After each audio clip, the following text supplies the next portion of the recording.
Naghahanap ka ba ng kape dito malapit sa Monumento, Caloocan City? Jack na meron akong i-recommend sa'yo. Kaya lang, bakit ang taas ng mga presyo dito? Alam mo ngayon natin, no? 865, yung top of the line nila. Tara, kita mo naman yung monumento ngayon dito. Ang dami mga tao ngayon, no?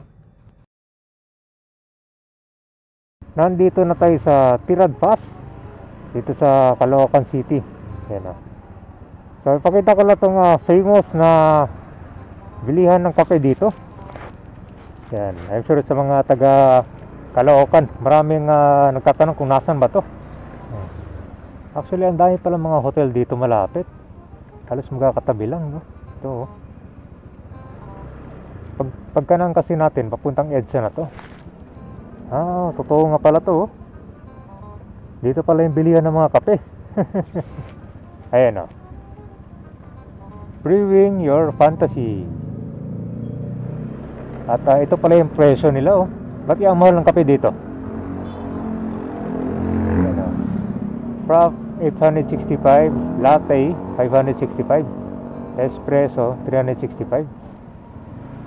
Kakaiba yung kape dito, no? Ito yung entrance pala nila dito. Ganito yung example ng kape, May kasamang kama. Tingnan natin dito sa Don Vicente Ang. Ito yung notorious na kapihan dito sa Caloocan. Ito siya, papuntang EDSA na to. Ito pala, totoo pala yung balita dito. Ang ganda,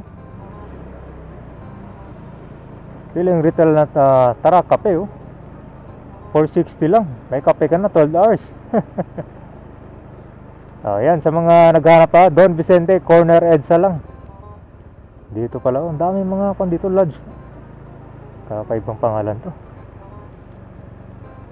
Talagang makabili ka ng kape dito. Yan, may kasamang kama na. Kwanto, master's bed.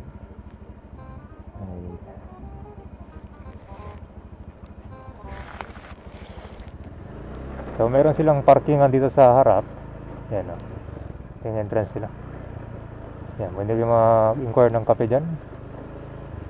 Ang dami pala mga lodge dito, Meron din Victoria Court, Road Room.